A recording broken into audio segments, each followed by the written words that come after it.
Job chapter 17. My spirit is broken. My days are extinguished. The grave is ready for me.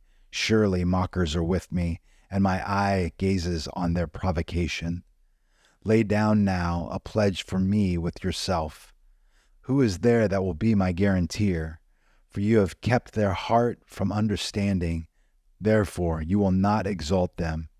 He who informs against friends for a share of the spoil, the eyes of his children also will languish. But he has made me a byword of the people, and I am not one at whom men spit. My eye has also grown dim because of grief, and all my members are as a shadow. The upright will be appalled at this, and the innocent will stir up himself against the godless. Nevertheless, the righteous will hold to his way, and he who has clean hands will grow stronger and stronger.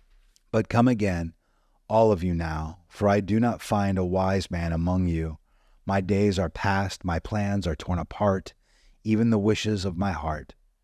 They make night into day, saying, the light is near in the presence of darkness.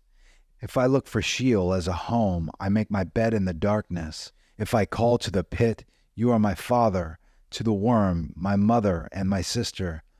Where now is my hope? And who regards my hope? Will it go down with me to Sheol? Shall we together go down into the dust? Job chapter 18. Then Bildad the Shuhite responded, How long will you hunt for words? Show understanding, and then we can talk. Why are we regarded as beasts, as stupid in your eyes? O you who tear yourself in your anger, for your sake is the earth to be abandoned, or the rock to be moved from its place? Indeed, the light of the wicked goes out, and the flame of his fire gives no light.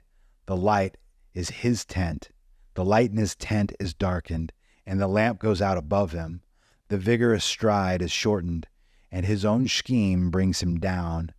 For he is thrown into the net by his own feet, and he steps on the webbing.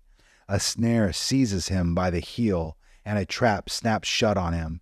A noose for him is hidden in the ground, and a trap for him on the path. All around terrors frighten him, and harry him at every step. His strength is famished, and calamity is already at his side. His skin devoured by disease, the firstborn of death devours his limbs. He is torn from the security of his tent, and they march him before the king of terrors. There dwells in his tent nothing of his. Brimstone is scattered on his habitation. His roots are dried below, and his branches cut off above.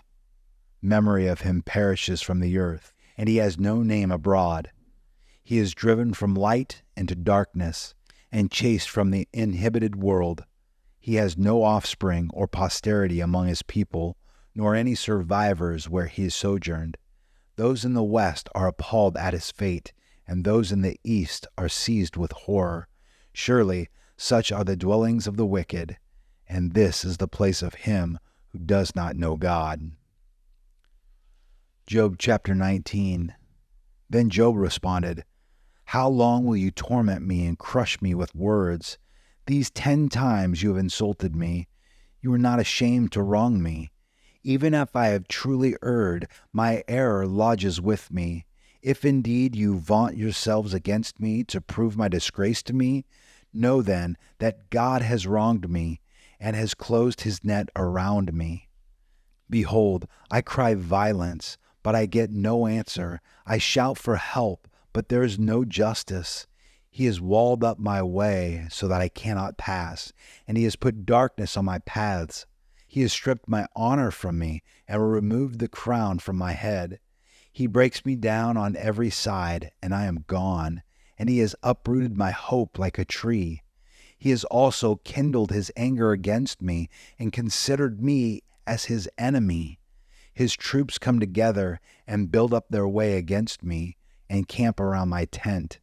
He has removed my brothers far from me, and my acquaintances are completely estranged from me. My relatives have failed, and my intimate friends have forgotten me. Those who live in my house and my maids consider me a stranger. I am a foreigner in their sight. I call to my servant, but he does not answer. I have to implore him with my mouth. My breath is offensive to my wife, and I am loathsome to my own brothers. Even young children despise me. I rise up, and they speak against me. All my associates abhor me, and those I love have turned against me. My bone clings to my skin and my flesh, and I have escaped only by the skin of my teeth. Pity me, O you my friends, for the hand of God has struck me. Why do you persecute me as God does, and are not satisfied with my flesh? Oh, that my words were written! Oh, that they were inscribed in a book, that with an iron stylus and lead they were engraved in the rock forever. As for me, I know that my Redeemer lives, and at the last he will take his stand on the earth. Even after my skin is destroyed, yet from my flesh I shall see God, whom I myself shall behold, and whom my eyes will see, and not another. My heart faints within me. If you say, how shall we persecute him, and what pretext for a case against him can we find? Then be afraid of the sword for yourselves, for wrath brings the punishment of the sword, so that you may know there is judgment. Job chapter 20. Then Zophar the Naamathite answered, Therefore my disquieting thoughts make me respond. Even because of my inward agitation, I listened to the reproof which insults me, and the spirit of my understanding makes me answer. Do you know this from old, from the establishment of man on earth, that the triumphing of the wicked is short, and the joy of the godless momentary? Though his loftiness reaches the heavens, and his head touches the clouds, he perishes forever like his refuse. Those who have seen him will say, Where is he? He flies away like a dream, and they cannot find him. Even like a vision of the night, he is chased away.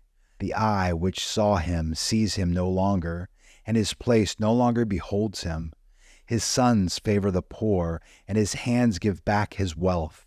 His bones are full of his youthful vigor, but it lies down with him in the dust. Though evil is sweet in his mouth, and he hides it under his tongue, though he desires it and will not let it go, but holds it in his mouth, but his food in his stomach is changed to the venom of cobras within him. He swallows riches, but will vomit them up. God will expel them from his belly. He sucks the poison of cobras. The viper's tongue slays him. He does not look at the streams, the rivers flowing with honey and curds. He returns what he has attained and cannot swallow it. As to the riches of his trading, he cannot even enjoy them. For he has oppressed and forsaken the poor. He has seized a house which he has not built. Because he knew no quiet within him, he does not retain anything he desires. Nothing remains for him to devour. Therefore, his posterity does not endure. In the fullness of his plenty, he will be cramped. The hand of everyone who suffers will come against him. When he fills his belly, God will send his fierce anger on him and will rain it on him while he is eating. He may flee from the iron weapon, but the bronze bow will pierce him. It is drawn forth and comes out of his back, even the glittering point from his gall.